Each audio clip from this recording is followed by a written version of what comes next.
안녕하십니까. 토요 법회를 시작하겠습니다. 오늘 또 지난 시간에 이어서 교재 사념처 명상의 세계의 559쪽 사성제와 팔정도에 대해서 말씀을 드리겠습니다. 자, 흔히 불교를 말할 때 제일 먼저 연기, 그 다음에 사성제 두 가지가 불교의 진리라고 모든 스승들이 말씀을 하십니다. 근데 사성제는 꼭 팔정도를 꼭 얘기를 해요. 사성제와 팔정도. 사성제 안에 고성제, 집성제, 멸성제, 도성제. 이 도성제의 열반에 이르는 길, 해탈에 이르는 길, 피안으로 건너가는 그 배, 이런 것들이 위파사나 수행이거든요. 그러니까 도성제는 열반을 성취하기 위한 일종의 배입니다. 그러니까 저희 스승이 쇠오민 사야도가 제가 한국에 귀국할 때 인사를 드렸더니 아라사띠를 한국말로 뭐라고 하느냐 그래서 아라차림이라고 합니다. 그랬더니 쇠오민 사야도가 한국에 가면 아라차림이란 기차표를 늘 가지고 있어라.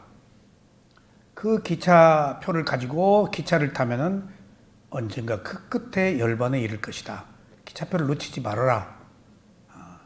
그러니까 아라차림을 계속 유지하라는 얘기가 기차를 타고 피안으로 건너가는 열반에 이르는 것, 그러니까 배를 타고 저 건너로, 저 언덕으로, 저 고해의 바다를 건너가는 그런 것들을 상징적으로 의미를 합니다.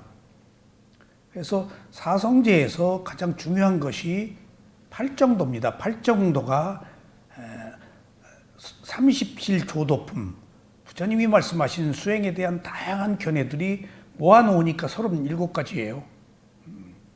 그것들을 줄인 것이 팔정도고, 팔정도를 줄인 것이 개정의 사막이고, 계율, 집중, 지혜예요. 개정회를 줄인 것이 중도고, 중도를 위파사나라고 합니다. 그 중도가 대상과 하나가 되는 것이 아니고 대상을 분리해서 객관화시켜서 있는 그대로 보는 것. 아니 다 몰라. 나 가운데 중간 그게 중도 아니에요. 치우침이 없는 것. 세간과 출세간을 두 가지를 두루 균형되게 치우치지 않고 보는 시각. 옳다 그르다 하지 않고 보는 시각. 그런 게 중도거든요. 어느 의미로 객관적으로 대상을 알아차리는 거예요. 먼저 옳다 그르다 치우치지 않고.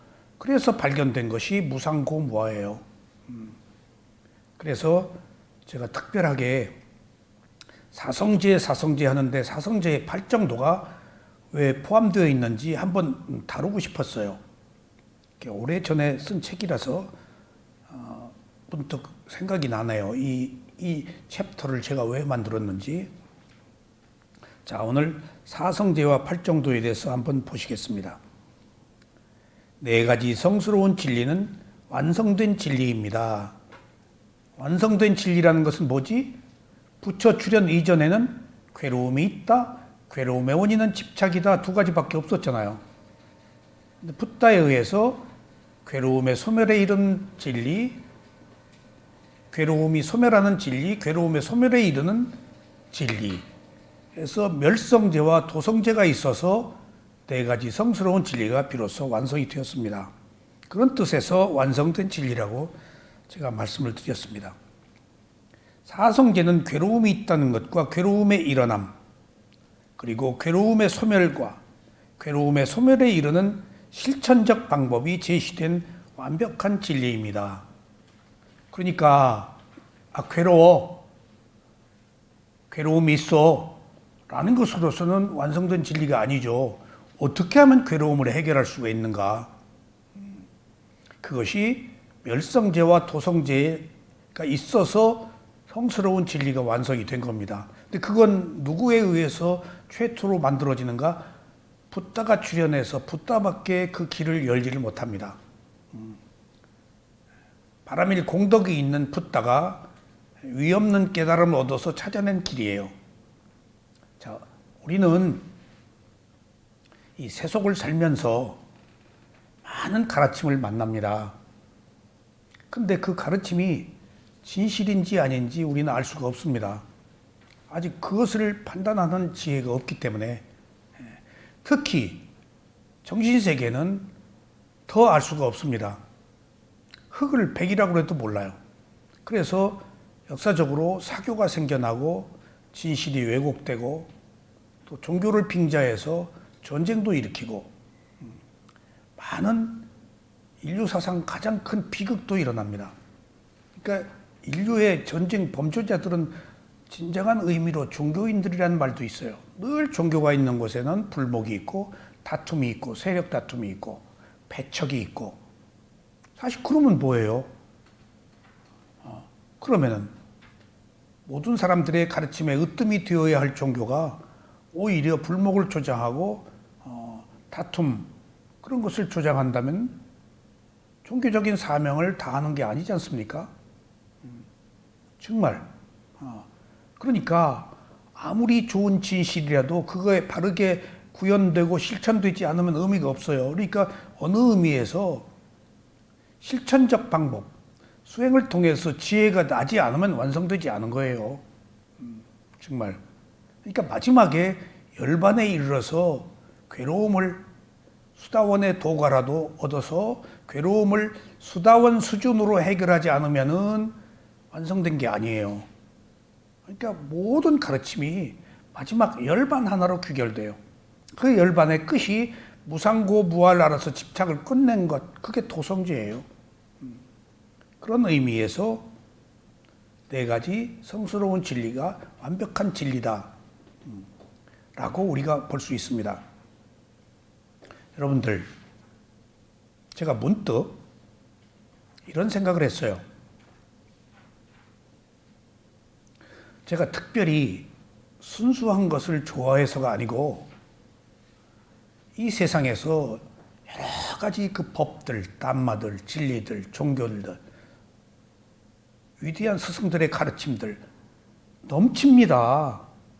넘칩니다. 소크라테스부터 공자, 맹자, 노자, 장자 할 것 없이 이름 없이 사라져간 수많은 스승들, 뭐 티벳은 밀라레파, 어디에서는 누구, 헤아릴 수 없이 많은 성자들, 인도에서는 또 많이 있잖아요. 인도에 얼마나 많아요. 힌두교 자칭 성자라고 하는 그분들. 제가 여러 가르침을 이것저것 어깨너머로 깊게도 배우지는 못했지만은 잠시 스쳐 지나가면서 배우고 마지막에 부처님의 가르침 위파사나를 하게 되었습니다. 그리고 나서 저는 수행부터 먼저 하고 그리고 부처님의 경전을 빨려 경전을 봤습니다. 이것이 저한테 좋은 기회였어요. 경전을 읽어도 무슨 말인지를 모르는데 수행을 먼저 했기 때문에 경전에 있는 뜻이 소상하게 이해가 됐어요. 그것도 일종의 복인 것 같아요. 그런데 제가 수행을 배우면서 스승들한테 배운 것을 저는 그 전통을 그대로 지켜야겠다, 고수해야 되겠다 하는 생각을 강하게 했어요. 왜냐? 사람들은 분열하기 마련입니다. 그리고 뭔가 인정받고 세력을 도모하고 유명해지기 위해서 계속 조미료를 첨가하고 뭐 딴 재료를 집어넣고 해서 나중에 본말이 전도되게 만들어요. 정말입니다. 우리 시대의 위대한 성자라고 치는 예수님이 나사렛 예수가 태어났어요.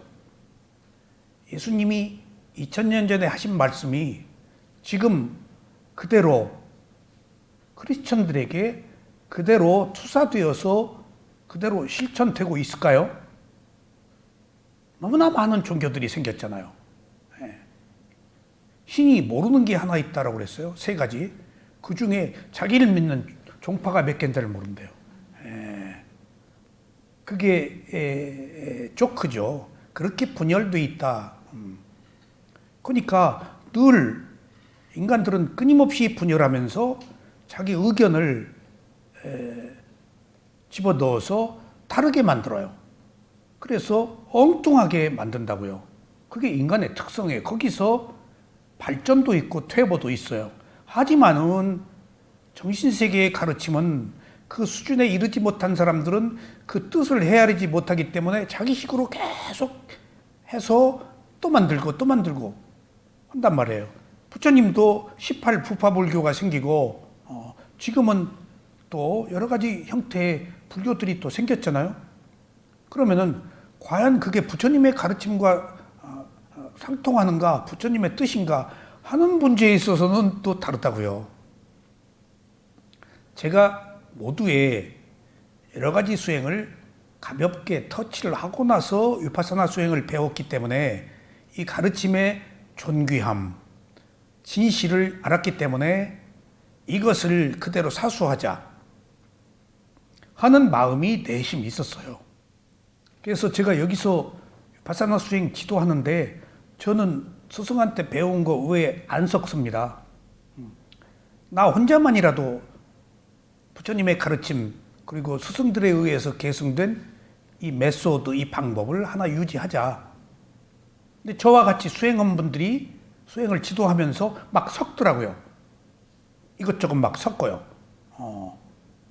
저도 같이 수행을 하면서 우리 도반들끼리 수행을 하다가 어느 한정된 공간에서 둘이 수행을 했는데 그분이 저한테 절하는 방법이며 뭘 가르쳐줘요.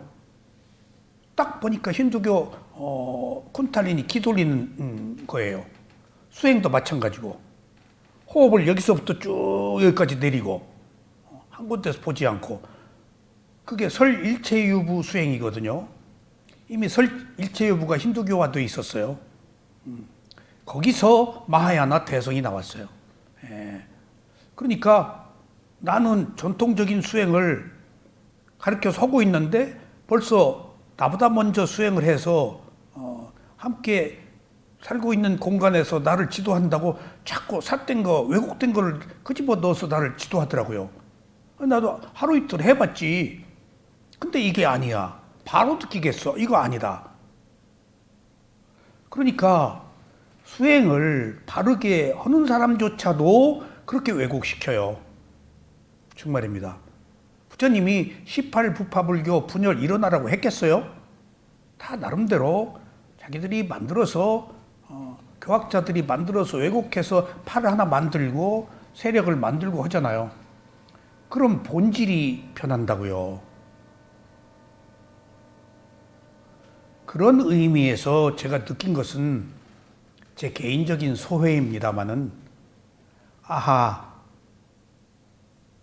불교는 다른 종교와 달리 출세간의 종교입니다. 세간적 종교 아니에요.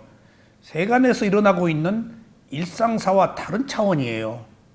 정말 다 베풀고 희생하고 헌신하고 그리고 황당무계하게 내가 있는데도 내가 없다라고 하는 얘기를 하지 않나. 모든 게 변한다고 하지 않나. 그러니까 특히 살생을 하지 말라고 하지 않나. 세속적인 것과는 전혀 다른 길이라고요. 그런 의미에서 몽고에도 불교 교리가 들어가서 징기스칸이 무자비하게 유럽 대륙을 석권하는데 불교가 들어가서 살생하지 말라는 얘기 때문에 몽고 세력도 약해졌다는 말도 있어요. 그러니까 그것이 무엇을 의미하죠? 세간은 세력이에요. 근데 출세간은 그런 세력이 아니고 괴로움을 해결하는 자기의 해탈이라고요. 그러니까 이건 출세간적인 것이에요. 그래서 매우 한정된 사람이 믿어요. 기독교와 달리. 왜냐하면 이것은 세력의 문제가 아니고 인간의 괴로움을 해결하는 데 초점이 맞추어져 있기 때문에. 그러면은 여기서 제가 오늘 말씀드리고자 하는 것은 그러면은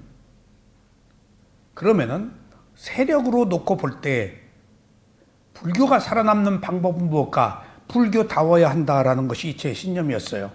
불교다워야 한다. 세간에가 섞으면 안 된다. 왠가 하면은 순수하면은 소수의 세력이라도 그걸 유지해요.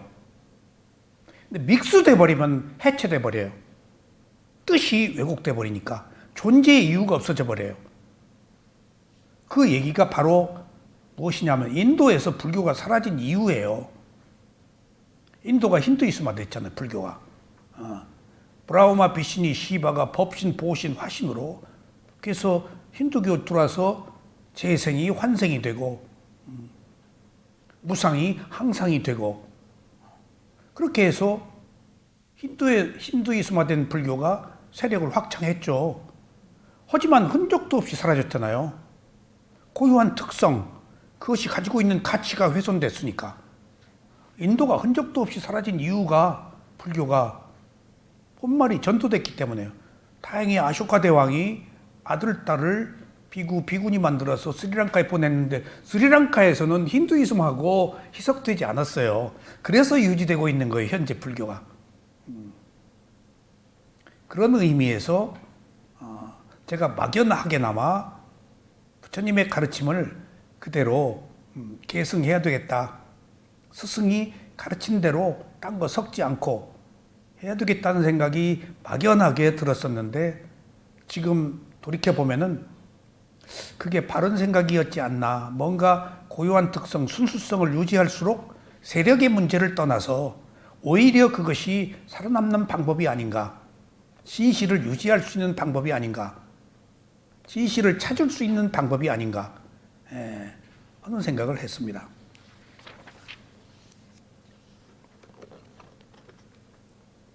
그러니까 여러분들이 아까 그 눈 둘 달린 원숭이가 하나 달린 원숭이의 세계에 가면은 병신소리 듣는 것처럼 관념과 실제에 있어서 실제는 무엇인가, 진실은 무엇인가가 중요하지. 그건 단 한 사람이라도 진실을 모르는 많은 사람, 관념적인 사람이 있더라도 진실은 진실로서 존재해야 될 이유와 가치, 그 당위성, 그것을 우리가 가슴 깊이 새겨서 그 가치관은 유지해야 된다는 얘기예요. 누가 어쨌다고 그래서 남들이 어쩌다고 그래서 그건 실제 타는 거예요. 내 괴로움을 해결하는 진정한 방법, 그것이 무엇인가 하는 것에 우리가 초점이 맞춰야 되겠어요. 자, 사성제 중에서 괴로움이 있다는 고성제와 괴로움의 일어남이라는 집성제는 윤회하는 세계의 질서이기 때문에 세속적 진리입니다. 이것을 속제라 그럽니다. 속제. 제가 여기서 걸렸어요. 속제와 진제를 구별을 못했어요, 처음에. 그러니까 여기서는 세속적인 문제인데 출세간의 관점에서는 또 달라. 이걸 어떻게 매칭을 시키지? 이율배반적이야. 여기서 이렇게 얘기하고 저기서 저렇게 하고. 바이블에서도 오른뺨 때리면은 왼뺨 내밀라고 한 예수님이 어느 경우에는 어느 곳에 보면 막 과감하게 바르고 자르고 그리고 미련 없이 돌아서라고 막 밟으라고 그랬어. 밟으라고 그랬어. 그냥 잔인하게. 그런 그 이중적 문제들, 그런 것들은 뭔가, 그러니까 어떤 사안을 대함에 있어서 밟아버릴 때도 있고 때리면 뺨을 내밀 때도 있고 한 것 같아. 그게 관념과 실제의 문제예요.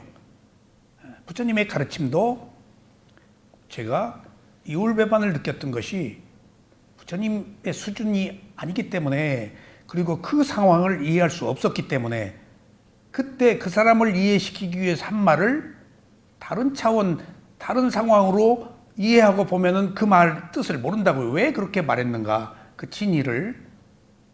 근데 크게 구별해 보면은 세속의 진리와 출세간의 진리가 따로 있구나 하는 것을 알고 부처님의 가르침이 더 위대한 사실을 알았어요. 세속에서 통용되고 있는 일종의 질서, 그것은 속죄라고 인정한 거예요. 사람들이 살기 위해서 고기 잡은 거 먹고 살고 있잖아요. 그거 주면 부처님이 드신 거예요. 그건 속죄예요. 세속의 진리예요. 그러니까 출세간에 살면서도 세속에 있는 일을 모두 완강하게 자르고 거부하고 그러지 말라고 한 게 아니고 세속적 바탕 위에서 출세간이 함께 갈 수 있도록 하는 어떤 그 브릿지, 교량, 그런 어떤 선들이 연결되어 있더라고요. 그렇지 않으면은 실마리를 풀 수가 없어요. 그래서 세속의 진리라고 하는구나. 제가 여기 이것을 걸렸어요, 여기서. 그리고 누구한테 제가 이런 어려움이 있습니다 라고 질문했더니 그것은 빤야띠, 세속적인 것이다. 그것도 질서다. 그리고 나서 머리에 스파크처럼 불이 딱 들어왔다고요. 그렇지. 그러니까 불교지. 세속에서 일어나고 있는 것을 깡그리 무시하고 아니다 그러지 말라 하면은 그것은 부정하는 게 되잖아.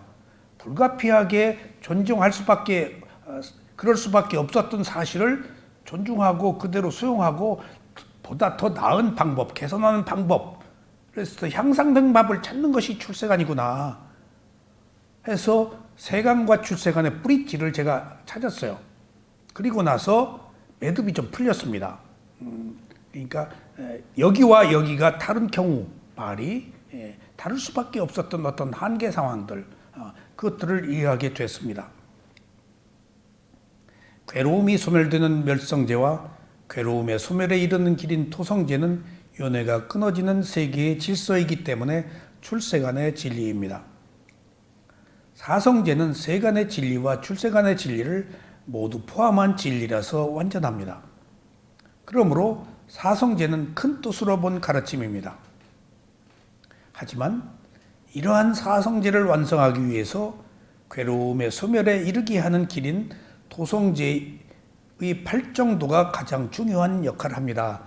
그러니까 사성제에서 팔정도를 이렇게 따로 강조한 것은 팔정도가 있어야 사성제의 완성이 된다.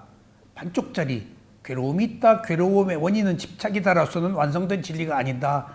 하는 의미에서 네 가지 성스러운 진리가 팔정도 없이는 위파사나 수행 없이는 불가능하다라는 그런 의미입니다. 조금 더 강조된 거예요. 실천적 행위가, 수행이. 그러니까 마지막 화려한 대미는 아무리 이론적으로 위대한 가르침이 있다 하더라도 그거 내가 수행을 해서 지혜가 나야 내 거지 남의 얘기 아무리 들어도 소용없어요. 내 것이 아니에요. 관념이지. 내가 실천했을 때 비로소 내 거예요. 그러니까 마지막에 그 실천의 것이 열반이기 때문에 사성제의 중요성, 팔정도의 중요성이 사성제에서 얼마나 핵심적인가를 우리가 알 수 있습니다. 그러므로 사성제는 세간의 진리와 출세간의 진리를 모두 포함한 진리라서 완전합니다. 그러므로 사성제는 큰 뜻으로 본 부처님의 가르침입니다. 하지만 이러한 사성제를 완성하기 위해서 괴로움의 소멸에 이르게 하는 길인 토성제의 팔정도가 가장 중요한 역할을 합니다. 자, 사성제는 알아차릴 대상이면서 진리이기 때문에 법에 속합니다. 그리고 팔정도는 사성제를 완성하는 실천적 방법이기 때문에 포괄적 의미에서 율에 속합니다. 사실 사성제는 율의 기능인 팔정도가 있어서 법으로서의 사성제가 완성된 것입니다. 그러므로 사성제를 가르침의 큰 뜻에서 보면 법 하나입니다. 그러나 실천적 방법이 이끄는 측면에서 보면 법과 율 두 가지로 나눌 수 있습니다. 이처럼 사성제는 법과 율이 합쳐진 하나의 담마법입니다. 그러니까 이제 나왔네요. 위파사나가 개정해가 팔정도가 계율, 율이 시작됐잖아요. 그 율이 있어서 집중이 생기고 그 집중에 의해서 지혜가 무상고무와의 지혜가 나기 때문에 팔정도를 일러 율이라고 한다고요. 팔정도에 8가지가 앞에 다 쌈이 붙어 있잖아요. 바르다. 그 쌈이 계율을 의미해요. 알아차림이 있다는 의미이고 그 알아차림은 계율을 의미해요. 그러니까 소위 사성제의 고제와 집제는 뭐죠? 고제와 집제는 법이고 그 다음에 멸제와 도제는 뭐죠? 율이다. 율이다. 그래서 그렇게 계율이 중요시 됩니다. 계율이. 그 계율을 수행자들은 알아차림이라고 그래요. 계율 그러지 않고. 계와 율이 달라요. 계와 율이. 그러니까 조금 그걸 혼돈하시면 안 돼요. 여기서 사성제를 법과 율로 나누는 것은 발정도의 중요한 역할을 강조하기 위한 것입니다. 이 두 가지는 서로 떨어질 수 없는 관계이지만 가장 우선해야 하는 것이 팔정도입니다.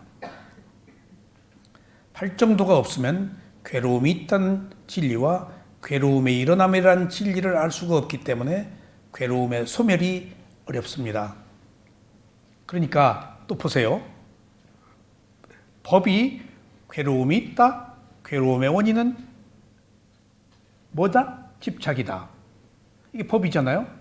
근데 율이 없어서 괴로움의 소멸, 괴로움에 이르는 도성제가 없으면은 괴로움이 있다, 괴로움의 원인이 집착이다라는 것조차도 모른다는 거예요. 뒤에 율이 있어서 비로소 앞에 두 가지 성스러운 진리도 이해할 수 있는 거예요. 그러니까 그런 의미에서 팔정도의 위대함, 팔정도가 없으면 안 된다는 이유, 그 가치가 존중되는 거예요. 괴로움이 있다는 진리, 시작부터도 못 나간다는 거예요. 율이 있어서, 팔정도가 있어서 비로소 사성제 앞에 도성제와 집성제도 바르게 알 수 있다는 겁니다.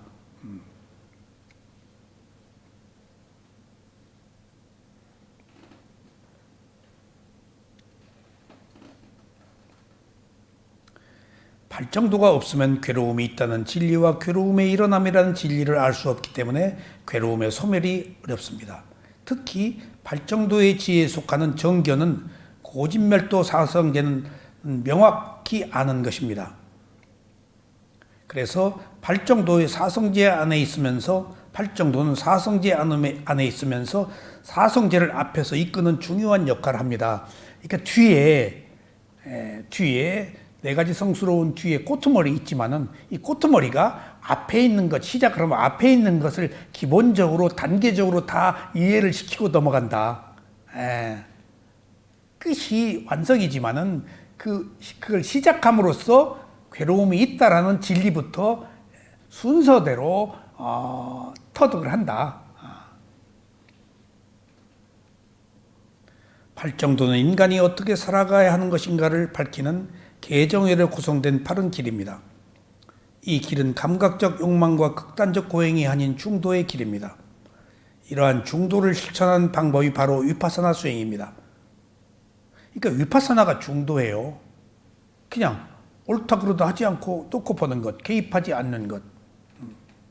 근데 이것이 있는 그대로 보는 것입니다. 있는 그대로 보는 게 뭐죠? 법이에요. 법이 뭐죠? 진리예요. 이렇게 다 상통합니다. 그런데 있는 그대로 보는 것이 매우 특별하다고 했잖아요. 근데 결코 특별하지 않다고 그랬잖아요, 제가. 어디다가요? 은현 씨 어디다가 그렇게 했죠? 안 읽어, 옹달샘 글. 매우 특별하고 결코 특별하지 않다고 그랬어요. 매우 특별하다. 결코 특별하다 하지 않다는 것은 누구나 할 수 있다. 있는 그대로 보는 것이. 어느 특정인만 하는 게 아니야. 누구나 할 수 있어. 근데 매우 특별하다는 뭔 말이야? 누구도 하기가 어려워. 누구나 할 수 있지만 누구도 하기가 어려워. 그게 진리로 가는 길입니다. 누구나 할 수 있어야 돼요. 근데 누구나 하기 어려워요. 우리가 살아온 방법과 다르기 때문에 우리는 선입견을 가지고 내 기준에서 옳다 그르다 하고 보잖아요. 정말 제가 조금씩 이제 이거 아무리 수행을 하고 아무리 얘기해도 염불이에요 이거. 언제 제가 염불인 걸 아는가 하면은 야구 보고 한국하고 외국 축구할 때 보면 알아요. 손흥민이 골 넣는 거 보면 알아요. 그러니까 한국이 운동 이기기를 바라고 우리 국민인 손흥민이가 골 많이 넣기를 바라고 그 다음에 내가 좋아하는 야구팀이 이기기를 바라는 것이 이건 기본적으로 중도가 아니에요. 그러면 스포츠를 볼 재미가 없어요 누군가가. 이게 세속적 문제예요. 그러니까 중도적 입장에서는 잘하는 놈이 이기는 거예요. 근데 재미가 없잖아요. 세속적이란 감각적 욕망이 자아가 있어서 자기 도취, 자기 만족이거든요. 그래서 이기면 기분 좋아서 한 잔, 지면 괴로워서 한 잔 또 하잖아요, 사람들이. 그러니까 중도라고 하면서 그런 특정한 세력이 이기를 바라고 특정한 나라가 우월하기를 바란다면 그건 중도 아니잖아요. 그럼 이 이율배반은 뭐예요? 나는 늘 그런 이율배반 속에 살아서 지금 괴로워요. 그래서 철구가 하나 생겼어요. 스포츠 안 보고 음악 들어요. 스포츠 안 보고. 음악은 이기고 지는 게 없잖아요. 음악 클래식 채널이 있어요. 그러면 늘 요새 조금 더 많이 들어요. 스포츠들 보다가. 왜냐하면 거기는 이기고 지는 게 없어. 그냥 그것 자체가 전부 있는 그대로야. 너무나 훌륭한 사람들, 다 사라진 그 별들, 몇십 년 된 것들, 그 음악은 몇십 년이 지나도 그 음악이잖아. 오히려 옛날 음악이 더 순수하고 더 깊이가 있고 그래요. 옛날 지휘자들, 연주자들이. 촬영 기법이 달라요, 요즘하고. 그런 것들을 보면서 조금씩 변해가는 제 모습을 보고 이게 수행의 과정이구나. 나도 모르게 은연중에 뭔가 이기기를 바라는 그것이 감각적 욕망이야. 근데 감각적 욕망은 성취했을 땐 좋지만은 성취를 못하면은 패배, 기분 나쁘잖아요. 화가 나고. 그러니까 중도를 우리가 괴로움을 해결하는 방법이라고 내가 말을 하면서도 또 다른 어떤 감각적 욕망을 놓지 못해서 즐기고 있는 모습을 보고 문제라고 알았는데도 잘 바뀌지가 않고 나도 모르게 이제 정치 기사 안 읽고 또 여야 일체 싸우는 얘기 안 하고 또 유튜브에도 왜곡된 글들이 얼마나 많아요. 독설적이고 잘못된 해서는 안 될 얘기 그런 것들이 넘쳐 흐르잖아요. 근데 전에는 구판에 싸움하는 거 재미있어서 치고 받으면 그냥 흥분해서 더 많이 가서 보았는데 그것들이 내 마음을 고요하게 하는데 괴로움을 주기 때문에 이제 조금씩 그것들을 멀리하는 모습을 보고 이제야 내가 조금 수행이 뭔지를 알고 이제야 수행이 뭔지를 알아서 도성제를 조금씩 이제 닦아가는 과정이구나. 멀었어요, 아직. 멀었어요. 그러니까 이런 것들이 일상에서 우리가 살아온 삶을 바꾸기가 얼마나 어려운 거예요. 거기엔 모두 유신견 자아가 있다고요. 그 감각적 욕망, 그것은 무엇 때문에 우리가 얻냐고요. 자아, 유신견, 나의 감각적 욕망, 나를 만족시키기 때문에. 그러니까 그런 것들과 다 대치되고 벗어나고 반대편에 서 있는 길이 위파사나라고요. 그러니까 이 위파사나가 얼마나 가기 어려운 길이에요. 누구나 갈 수 있지만은 누구도 가기 어려운 길이라는 것이 살아온 우리 습관, 나로부터 벗어난 있는 그대로의 모습이기 때문에요. 그래서 이게 쉽고도 어려운 것입니다.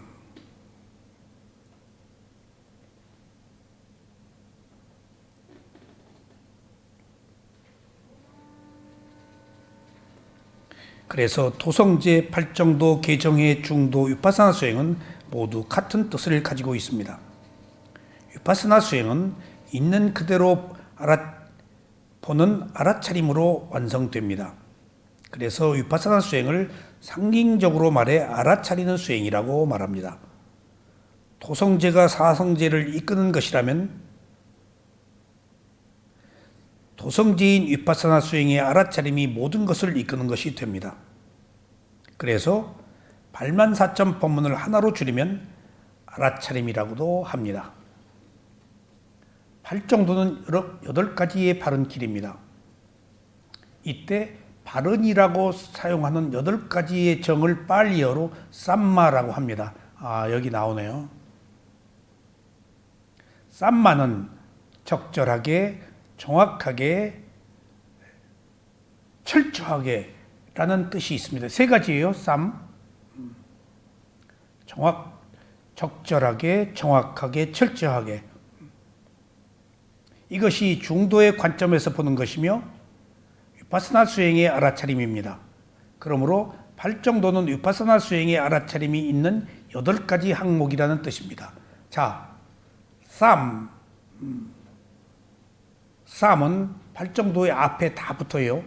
근데 그게 바를 정자인데 원래 빨리의 뜻은 적절하게, 정확하게, 철저하게인데 적절하게, 정확하게, 철저하게 한다는 것은 뭘까? 계율을 지킨다는 거예요. 계율이 수반돼요. 도덕적 덕목. 계율이 뭐예요? 도덕적 덕목이에요. 위파사나 수행의 도의 항목은 5가지입니다. 정견, 정사유, 정정진, 정념, 정정입니다. 위파사나 수행의 도의 5가지 항목은 8개라고 하는 거 5가지라고 그래요. 정견, 정사유. 이게 뭐죠? 해에 속하는 거죠. 정정진, 정념, 정정은 뭐죠? 정정에 속하는 거지. 근데 도의 항목이 8정도인데 왜 5가지라고 그러냐고. 이게 굉장히 중요해요. 많이 나온 얘기입니다. 도의 항목 5가지. 8정도 중에서 도의 항목은 5가지다. 도지라고 그래요. 뭔가 하면은 지혜와 정의예요. 근데 왜 8가지인데 5가지라고 그러냐? 그러면은 해와 정이 있는데 뭐가 빠졌을까? 개가 빠졌지. 개가. 자, 잘 들어보세요. 개정에서 개가 빠졌잖아. 이게 굉장히 상징적 의미가 있어. 이걸 꼭 이해해야 돼요. 근데 개는 뭘로 대체해? 정념, 알아차림으로 대체한다고.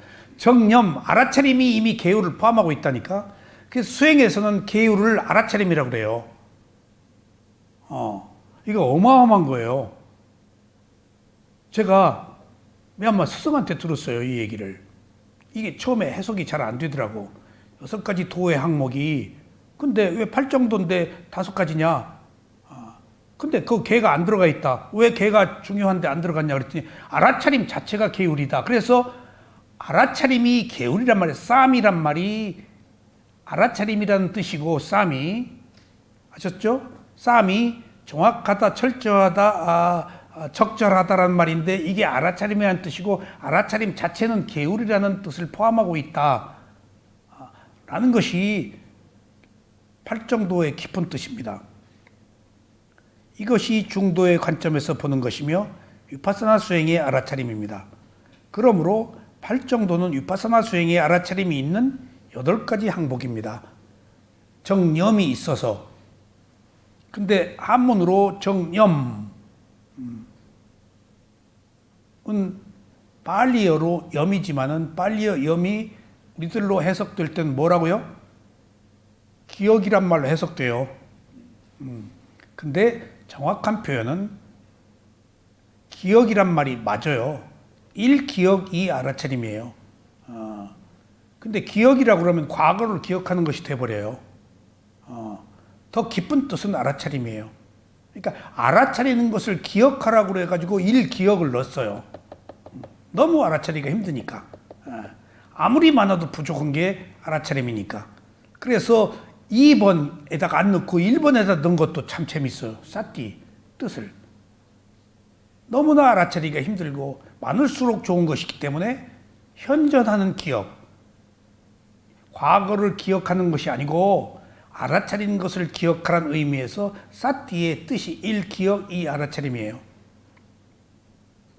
지금 그 알아차림 싸띠란 말도 마음챙김 뭐 여러 가지 얘기를 쓰는데 요즘에는 알아차림이란 말을 많이 쓰더라고요.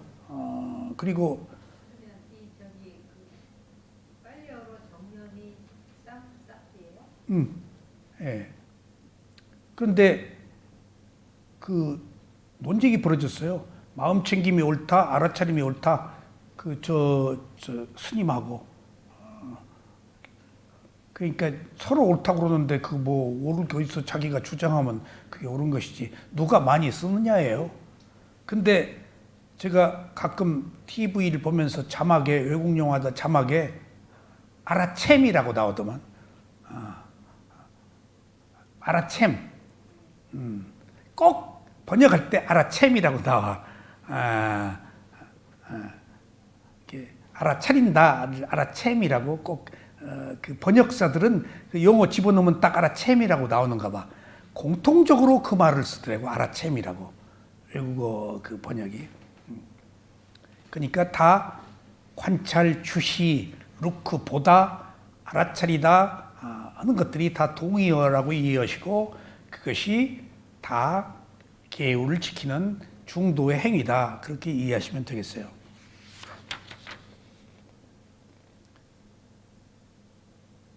위파사나 수행의 도의 항목은 거기 했죠. 5가지입니다. 정견, 정사유, 정정진, 정념, 정정입니다. 이것이 개정의 중에서 해와 정에 속하는 도지입니다. 도지, 이게 도의 항목이라는 거예요. 5개 항목, 8개 항목. 지자가 무슨 지자 쓰는 거예요? 가지, 예.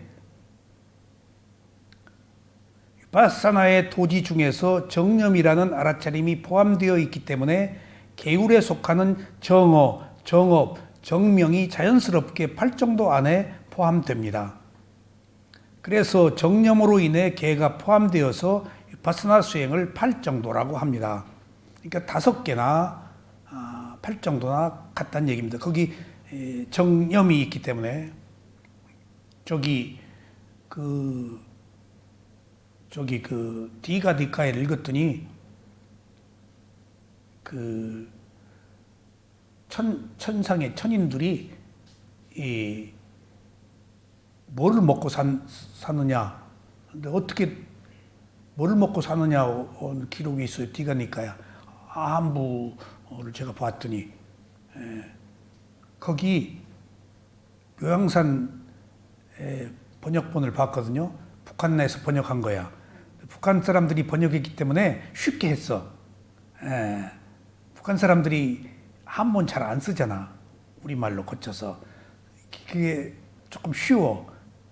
묘양산 본이야. 우리나라 팔만대정경 안에도 안부 경전 있잖아요. 빨리어 경전 번역한 산스크리트로 번역한 것을 산스크리트에서 안부로 한문으로 했잖아. 그게 팔만대정경 안에 있어요. 저기 있어요. 그 해인사에 묘양산에도 있어. 그게 번역본을 내가 누구한테 부탁해서 북한에서 돈 주고 사왔어요. 판권을. 그래서 이제 보니까 천신들이 무엇을 먹고 산다고 했을까? 기억을 먹고 산다고 했어. 기억을. 쌀띠를 먹고 사는 거야. 나는 딱 기억이 뭔지를 아니까 거기 기억을 먹고 산다고 했어. 그래서 천신들의 양식이구나. 알아차림이. 천신들은 수행 안 한다는데 왜 쌀티를 먹죠? 그러니까 도의 깨달음에 이르는 수행이 아닌 천신에 가지고 있는 어떤 그 퀄리티지. 알아차림이 있어서 계율을 지키고 정정했으니까 거기 갔을 거 아니야. 이미 그 사람들은 알아차림이 유지된 사람이야. 근데 고난이 없기 때문에, 불행이 없기 때문에 거기서 깨달음을 못 얻는 거예요. 더 이상 올라갈 이유가 없어. 노력할 이유가 없어. 아, 몇 평짜리부터 시작했어? 민경 씨는? 처음부터 내 집 가지고 살았어? 12평짜리부터 시작 안 했어? 나는 연탄 때는 12평짜리부터 시작했어. 서울에서. 저기 그 한강 그 수해만이 이촌동 거기 다 12평짜리 연탄 때는 아파트 AID 자금으로 지은 거. 옛날에 아파트 없었어. 그것도 외국 돈으로. 우리 어머니가 아침에 노크에 아범 일어났어. 그래서 예 어머니 안 죽었어요. 방에 연탄 피웠으니까. 복도에 참 연탄이야. 12평짜리. 거기서 32평짜리 민영 아파트 갔는데 또 거기서 또 큰 평수에 엘리베이터 있는 아파트로 옮겨가는 과정이 드라마야. 그 재미는 말로 할 수가 없어. 세상이 다 내 거야. 내가 12평짜리 살면서 그 건너에 있는 한강맨션에 건너편에 그 부자들이 사는데 거기다가 딱 집에 들어오면 이제 뭐 무슨 일이 있어서 어떻게 젊었을 때 한잔 하면 그쪽에다 대고 야 이 도둑놈들아 하고 막 그 동네가 떠나간 게 소리를 지르면 우리 집에서 빨리 와가지고 그리고 32평짜리 민영 아파트로 간 뒤부터 그쪽에다 대고 도둑놈들아 소리를 못했어. 그리고 엘리베이터 있는 아파트로 간 뒤부터 12평짜리 참 내가 언제 저기 살았나. 개구리 올챙이적 생각 못하고 우리가 그런 과정을 겪으면서 점진적으로 삶의 즐거움을 느끼잖아요. 천신들은 불행이 없기 때문에 수행을 못하는 거예요. 수행의 필요성을 느끼질 못해요. 그리고 지옥, 축생, 악귀, 아수라, 사악도에서는 행복이 없기 때문에 노력해도 행복할 수가 없어요. 인간만 행복과 불행이기 때문에 수행을 해서 반전시킬 수가 있다고요. 이런 인간으로 태어난 것을 미역국 안 먹겠어요. 먹어야지. 그리고 인간의 길을 가야죠. 반전시킬 수 있잖아요. 얼마나 소중한 기회예요. 인간으로 태어나기가 쉬운 줄 아세요? 예? 주사장. 인간으로 태어나기 정말 어려워요. 예.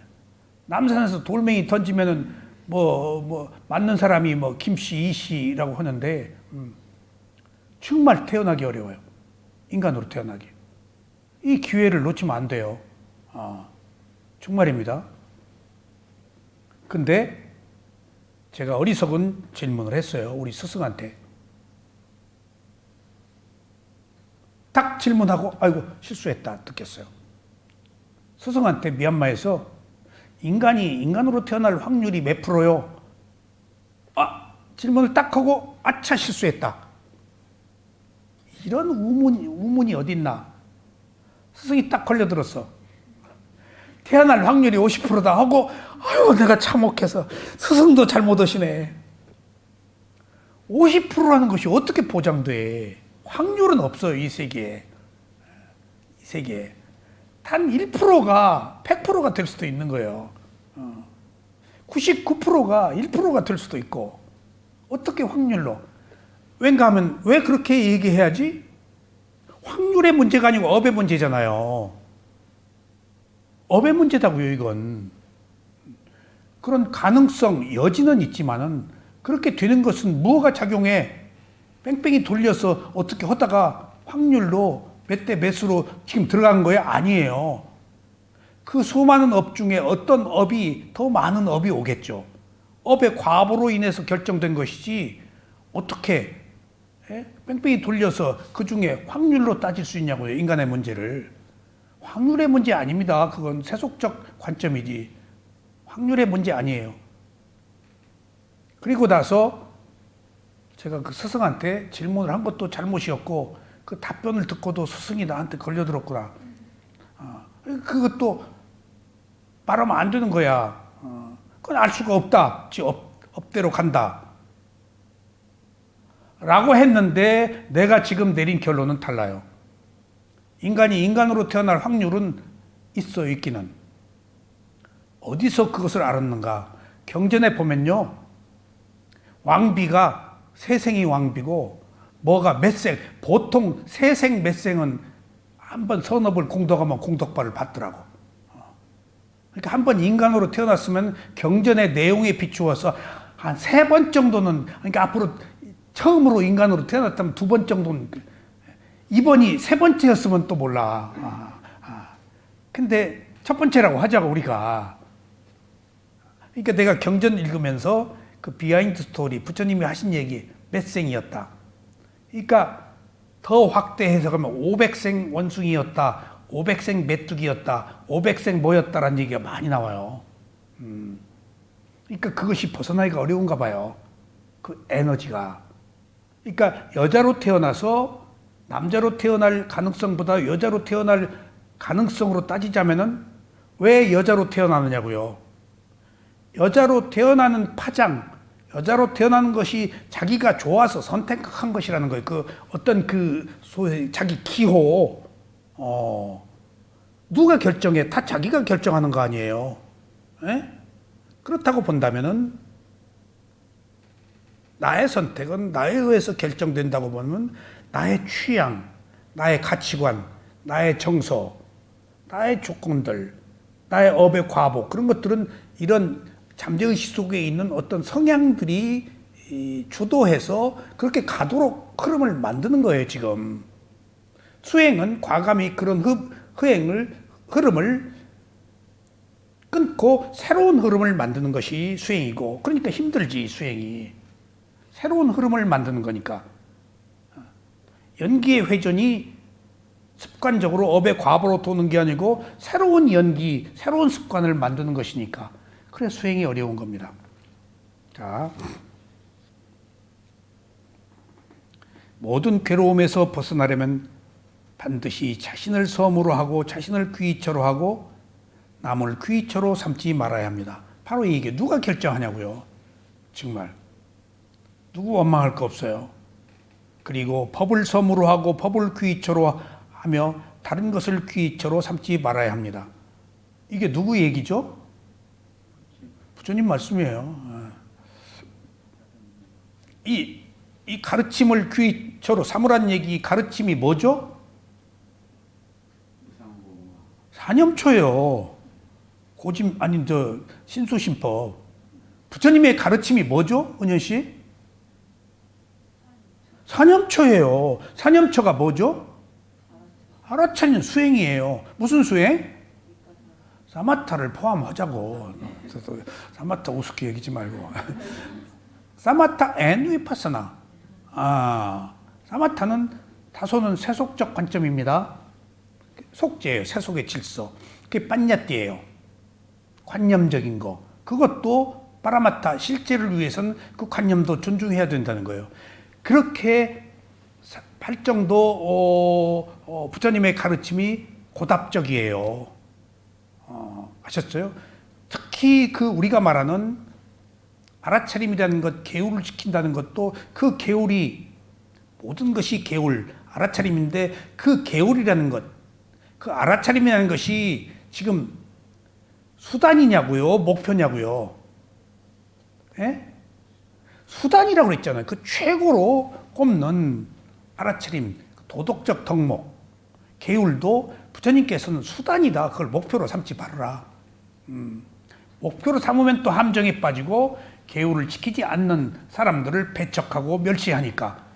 그러면 세속의 진리를 존중하지 않는 것이 되니까. 이게 진정한 중도입니다. 있는 것은 불가피 있을 수밖에 없었기 때문에 그대로 존중하는 것.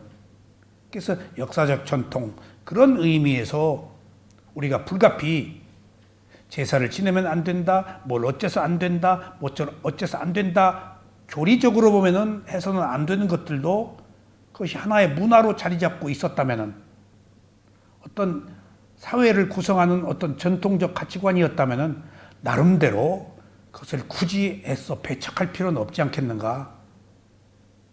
그런 의미에서 또 불교가 변천 과정을 거쳐서 이것은 김 교수님 좋아하는 얘기예요. 인도에서 18부파불교 생겨서 설 일제유배에서 마하야나 대승이 생기고 그 대승이 중국에 와서 도교로 되고 그 도교가 한국에 와서 이조 때 토테미즘 무속하고 또 접목하고 그리고 또 일본 사람 들어가지고 일본식 대처승 일본식 불교 비구들이 결혼한 그런 불교들이 불가피 우리가 알고 선택했어요. 모르고 글로 왔잖아요. 이 또한 하나의 현실이야. 그러니까 지금 한국 불교에서 일어나고 있는 일 또한 그게 부처님의 가르침의 뜻을 따른다고 하면은 그것이 본질이 왜곡되더라도 또한 하나의 세속적 진리로 받아들일 수밖에 없는 그런 것들이 중도를 포함하고 있는 거예요. 김 교수님 됐어요? 뭐 불만 없어요? 김 교수님 마음 편하게 해드리려고. 도솔천에 가려면 이거 다 놓아야 돼. 다 받아들입니다. 왜냐하면은 자기가 먼저 배운 것은 못 버리는 거예요. 정말이에요. 정말이에요. 그거 우리 해맑은님도 여기 와서 오래 윗바사나 하셨는데 아직도 가끔 보면은 그렇게 그 과거에 자기가 믿던 불교 그런 향수를 못 벗어나고 있는 것을 사람이 그렇게 어려운 것이구나. 그래서 어린 시절에 종교교육 시키는 것이 국가 정책적으로 강국이 기독교 집어넣고 학교 집어넣고 문화 집어넣고 하는 것이 다 세뇌시켜서 다 기독교화하는 거예요. 그게 기독교화하는 거예요. 그래서 한국은 그 불교 사회, 유교 사회에서 기독교 사회로 변한 것은 이화여대 때문이다라고도 해요. 거기서 채플 다 하고 많은 정치가들, 엘리트들이 거기 나온 사람들로 결혼해서 전부 복음을 전하는 산실이 되었다는 거예요. 그래서 학교 만들 배제, 연희, 이화 다 기독교 학교 아니에요. 그러니까 종교라는 것이 사실은 역기능과 순기능을 함께 가지고 있지만은 세속적 관점이 아닌 출세관의 관점에서 보면은 사실은 역기능도 있어요. 그래서 그것을 알고 다 선하게 살자는 의미에서는 다 타당하죠. 다 옳죠. 근데 그것을 실천하는 방법에 있어서는 무엇인가 남을 배척하고 나만 옳다고 하는 것은 역기능이에요. 정말입니다. 그래서 좋은 것에서는 항상 나쁜 것이 함께 있어요. 그런데 불교는 그런 양면성을 다 포함하고 있잖아요. 세간의 진리와 출세간의 진리를 두루 함께 통용하고 있으니까 어느 것만 옳다라고 하지 않기 때문에 그래서 깨달음으로 가는 단 하나의 유일한 길이라고 말하는 겁니다. 뭔가를 배척하고 또 틀렸어, 잘못됐다, 나만 옳아라고 하지 않잖아요. 더 재밌는 것은 천신들이 불교도만 가는 게 아니고 딴 선하게 산 사람도 거기 다 온다고 그러잖아요. 목사님도 오고 신부님도 오고. 그러니까 이제 조금 위파스나 한 사람이 조금 큰 소리를 더 치지 않을까 싶기도 하고 천신들의 지혜도 다 다르기 때문에 그런 것들을 생각해 봤습니다. 발정도는 이때 섬이 자신의 몸과 마음이며 몸과 마음을 알아차린 법이 팔정도 위파사나 수행입니다. 자기 섬을 의지처로 삼아라. 이 법등명, 자등명, 등이라고 그러는데 원래 빨리어는 섬입니다. 중국에서 등으로 고쳤는데 왜 섬인가 하면은 인도에서 우기면은 부처님이 3개월 동안 동굴에서 안거를 보내셨잖아요. 와소라고 해서 그게 범납입니다. 3개월. 다닐 수가 없대요. 한물이 지고 비가 와서 길이 없어져 버리고 독충들이 생기고 풀이 자라고 그래서 다닐 수가 없대요. 그래서 그걸 와서 그래서 그냥 섬이 돼버린대요. 섬이라는 표현을 썼어요. 근데 제가 미얀마에서 보니까 양동이로 비가 쏟아붓는데도 우리나라 같으면 함물져서 난리가 났을 텐데도 흔적도 없이 이 물이 사라져버린 것이 사질토예요. 미얀마가 사질토로 해서 그 물이 다 흡수돼 버려. 또 그런 조건이 있구나 하는 것을 알았습니다. 그러니까 섬이나 등불이나 같은 이야기입니다. 팔정도 위파사나 수행은 고난의 바다를 건너 피안으로 가는 배입니다. 이 배에 노를 저어가는 사람은 자신입니다. 팔정도라는 배를 타지 않으면 결코 거센 풍랑을 헤쳐갈 수 없습니다. 그리고 직접 자신의 몸과 마음으로 노를 저어야 고통이 없는 피안으로 갈 수 있습니다. 누군가가 해줄 수 없습니다. 자신의 몸과 마음을 알아차리는 위파사나 수행이 아니면 결코 피안으로 건너갈 수 없습니다. 이상이 사성제와 팔동조의 상관관계입니다. 사성제 안에 사성제의 모든 것들을 소상히 밝혀서 완성시키는 것이 토성제, 팔정도, 개정의 중도, 위파사나 수행입니다. 자, 오늘은 여기까지 말씀드리겠습니다. 감사합니다.